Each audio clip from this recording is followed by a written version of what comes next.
বৃষ্টিতে ভিজেই শুটিং করছেন দিঘি। ছোটবেলা থেকেই কিন্তু অভিনয় করেন তিনি। বর্তমানে বড় হয়ে গেছেন নায়িকা, কিন্তু ছোটবেলার মতো অতটা জনপ্রিয়তা পায়নি বড় হয়ে দিঘি। সিনেমায় যেভাবে ভিলেনরা নায়িকাদের উপর আক্রমণ করে তার শুটিংগুলো কিভাবে করা হয় দেখুন। এরকম অবস্থায় কিন্তু নায়ক এসে ভিলেনের হাত থেকে নায়িকাকে বাঁচিয়ে নেয়। সুপারস্টার শাকিব খান তার দরদ সিনেমার প্রমোশনের কাজের জন্য বর্তমানে দুবাইয়ে ব্যস্ত রয়েছেন। সাথে পরিচালক অনন্য মামুনকেও দেখা গিয়েছে। জানা গিয়েছে আগামী মাসেই শাকিব খানের দরদ সিনেমাটি মুক্তি পেতে পারে।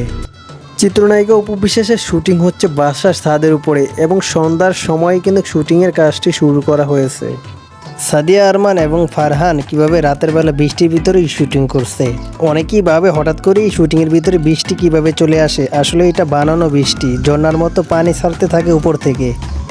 শুটিং চলাকালীন সময় কিন্তু সাধারণ পাবলিক অ্যালাও করে না শুটিং সেটে। যারা চলাচল করে তারা কিন্তু শুটিংয়ের লোকই থাকেন। আর এরকম অ্যাকশন শুটিংয়ের সময় কিন্তু কাউকে দাঁড়িয়ে আসতে দেওয়া হয় না।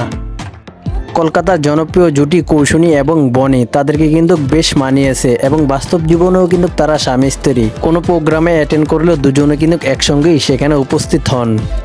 হ্যালো ভিউয়ার্স, চিত্রনায়িকা অপু বিশ্বাস এবার শুটিংয়ের জন্য প্রস্তুতি নিচ্ছেন এবং ওয়েব সিরিজের শুটিংই কিন্তু করছেন চিত্রনায়িকা অপু বিশ্বাস। নিজেকে পরিবর্তন করেই আবার নতুন করে কাজে ফিরেছেন তিনি।